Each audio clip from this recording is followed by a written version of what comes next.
The European Centre for Kurdish Studies organized a research trip to Wodmn in South Tyrol, which took place from 8th to 12th August 2023.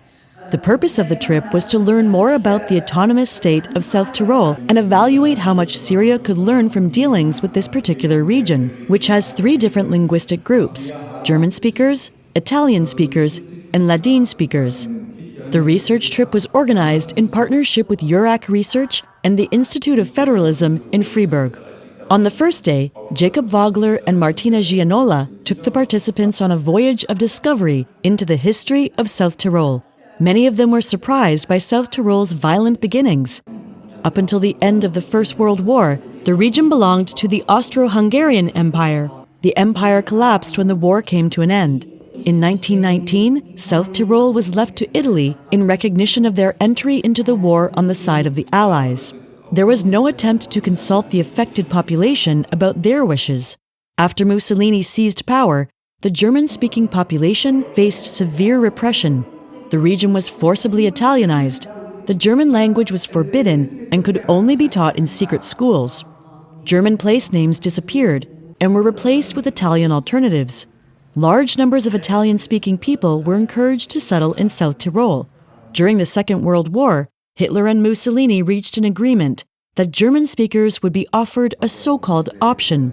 They should either leave the region or relocate to Germany or Austria, or give up their German identity entirely.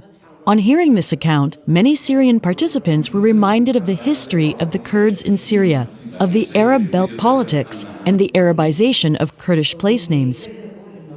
In 1946, the foreign ministers of Austria and Italy signed an agreement in Paris to protect the German-speaking population in South Tyrol. However, the Paris Treaty only provided very limited protection for minorities and led to severe anti-Italian protests among the German people.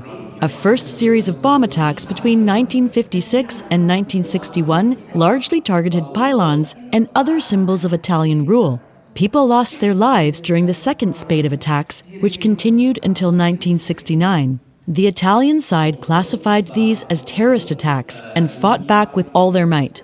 Austria eventually asked the UN to intervene in the conflict. Following lengthy negotiations, peace was successfully established.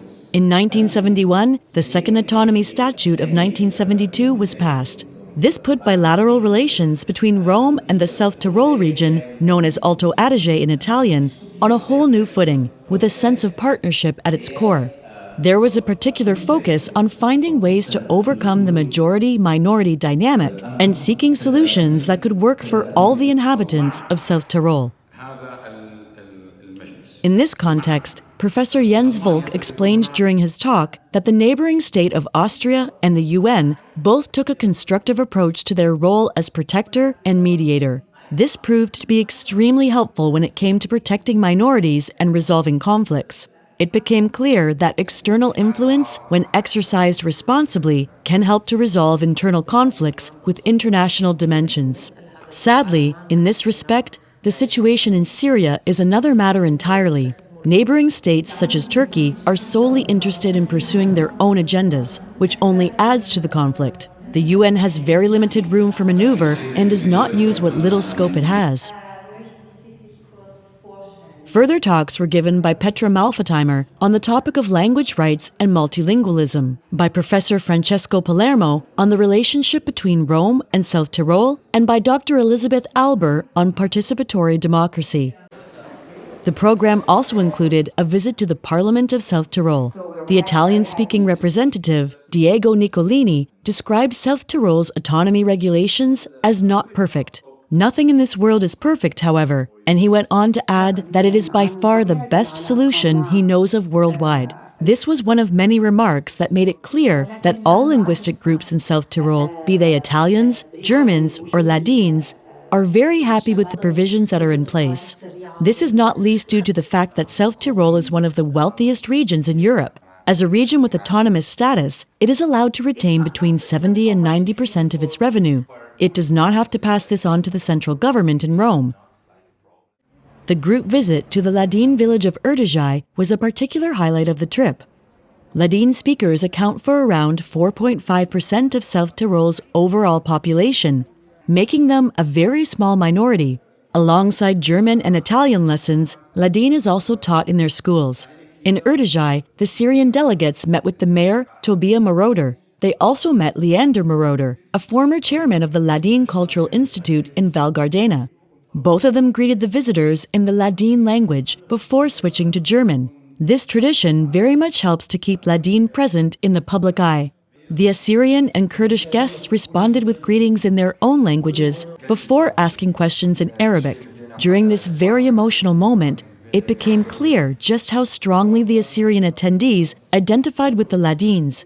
The acceptance enjoyed by the Ladin speakers as a very small minority in South Tyrol gave the Assyrians hope that a recognition of minority rights is indeed possible in a new and different Syria. The discussion also made an impression on the Arabic-speaking participants. At the end of the research trip, Saba Al-Halak explained that she was an Arabic speaker who had never been denied the right to speak her own language. But now, for the first time, she had really been able to grasp what it meant to not be able to live according to your own linguistic identity.